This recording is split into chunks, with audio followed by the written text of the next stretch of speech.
नमस्कार मित्रमैत्रिणींनो, डॉक्टर संग्राम पाटील बोलतो.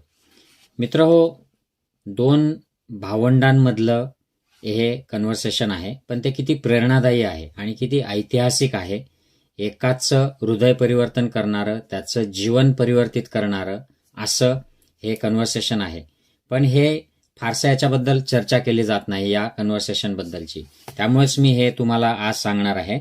क्रांतिज्योती सावित्रीबाई फुले नवनाथ शिंदेंच्या पुस्तकात हे कन्व्हर्सेशन सरांनी दिलेलं आहे की सावित्रीबाई, आपल्याला माहीतच असेल की सावित्रीबाई ह्या मूळच्या, त्यांचं जे माहेर होतं हे नायगावमध्ये खंडोजी नेवसे पाटील आणि लक्ष्मीबाई या दाम्पत्याच्या घरात जन्माला आलेली, त्यांच्या लक्ष्मीबाईंच्या पोटी जन्माला आलेली ही 2 नंबरची मुलगी.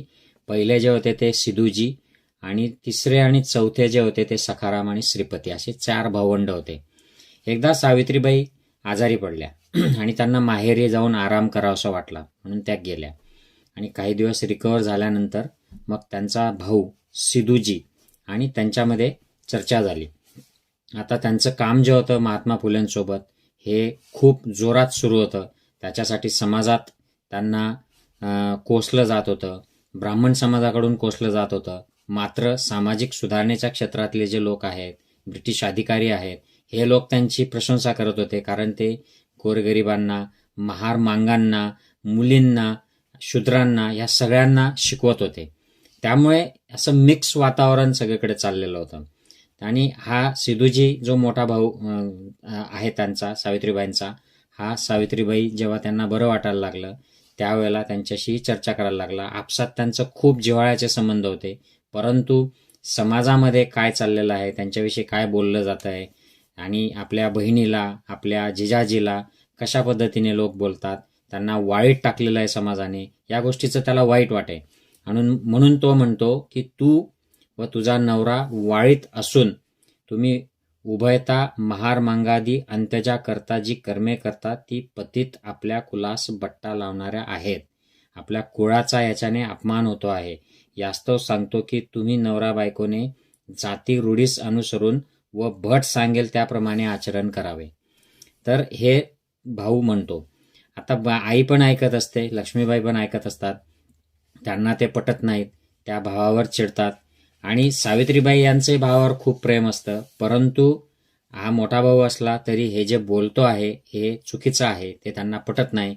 म्हणून त्या भावाला म्हणतात की भाऊ, तुझी बुद्धी ही कोती असून भट लोकांच्या शिकवणुकीने तू दुर्बल झाला आहेस. तू शेळी, गाय यांना जवळ घेऊन कुरवाळतोस. नागपंचमीला विषारी नाग पकडून त्यास दूध पाजतोस. आणि महार मांग हे तुझ्यासम मानव आहेत, तरी सुद्धा तू त्यांना अस्पृश्य समजतोस. याचं कारण सांग. भट लोक सोहळ्यात तुझा विटाळ मानतात, तुला महारच समजतात. तू महार मांगांना अस्पृश्य समजतो, मात्र भट तुला महार समजतात. तू देखील त्यांच्या दृष्टीने अस्पृश्यच आहेस. सावित्रीबाईंनी मग त्याला असं म्हटल्यावर तो पुन्हा त्याचा प्रतिकार करायला लागला. सिधूजी तो म्हणतो की तुम्ही महार मांगांना कशासाठी शिकवता, लोक तुम्हाला अपशब्द वापरता, हे मला ऐकवत नाही. आणि मग त्यावेळेला सावित्रीबाई इंग्रज लोक कसे महार मांगांना शिकवतायत, शूद्रांना शिकवतायत आणि त्यातून ते कसे पुढे चाललेले आहेत हे सांगतात. आणि ते देखील या लोकांना विद्यादानाचं काम करायचा प्रयत्न करतायत. आणि विद्येचं महत्त्व काय आहे, एखादा समाज शिकला, एखादं घर शिकलं, व्यक्ती शिकला तर काय होतं हे त्याला समजवायचा प्रयत्न करतात. आणि त्या म्हणतात की विद्याहीनता ही पशुत्वाची खूण आहे. भट लोक हे जे स्वतःला श्रेष्ठ म्हणतात याचा आधारच विद्या ही आहे, कारण त्यांच्याकडे शिक्षण आहे. तिचा महिमा मोठा आहे. जो कोणी तिला प्राप्त करून घेईल त्याची नीचता दूर पळून उच्चता त्याचा अंगीकार करेल. माझे स्वामी देव माणूस आहेत, म्हणजे ज्योतिबांबद्दल त्या म्हणतात. त्यावेळची भाषा आहे. त्यांची सर कोणाला येणार नाही. महार मांगांनी शिकावे व माणूस म्हणून जगावे. या कारणास्तव भटगुळांशी झगडत खटाटोप करणारे ज्योतिराव स्वामी महार मांगांना शिकवतात व मीही त्यास शिकवते. पण त्यात अनुचित काय आहे? आम्ही उभयता मुलींना शिकवतो, बायांना शिकवतो, महार मांगांना शिकवतो. हेच ब्राह्मणांना अपायकारक होणार या समजुतीच्या कारणास्तव ते आमच्या माणूस धर्माच्या कामास अब्रहमण्यम करीत निंदा कुटाळक्या करतात व तुझ्यासारख्यांच्या मनात किलमिश पेरतात. किती स्पष्ट विचार मांडलेले आहेत बघा. हे जे पुरोहित वर्ग जो होता, जो त्यांच्या कामाला विरोध करत होता आणि त्यांच्या विरोधामुळे तुझ्यासारखे जे लोक आहेत की ज्यांना फारसं कळत नाही, त्यांच्या मनामध्ये ते विष पेरतात आणि मग तुम्ही आम्हाला विरोध करता, असं त्या भावाला समजावून सांगतायत. तुला स्मरत असेल की माझ्या नवऱ्याचा गुणग्राही इंग्रज सरकारने एक समारंभ घडवला होता आणि त्यांचा कार्याचा जो गौरव झाला त्याची ते आठवण करून देतात. आणि तुला मी खात्रीपूर्वक बोलते, माझा नवरा तुझ्यासारखा वारकऱ्यांप्रमाणे नुसते हरिनाम घेत वाऱ्या करीत नसून प्रत्यक्ष हरीचे काम करीत आहे आणि मी त्यांना मदत करीत आहे. हे काम इतके आल्हाददायक होते की त्या योगे मला परमानंद होतोच होतो. या व्यतिरिक्त मनुष्याची सीमा दुग्गोच्चर होते.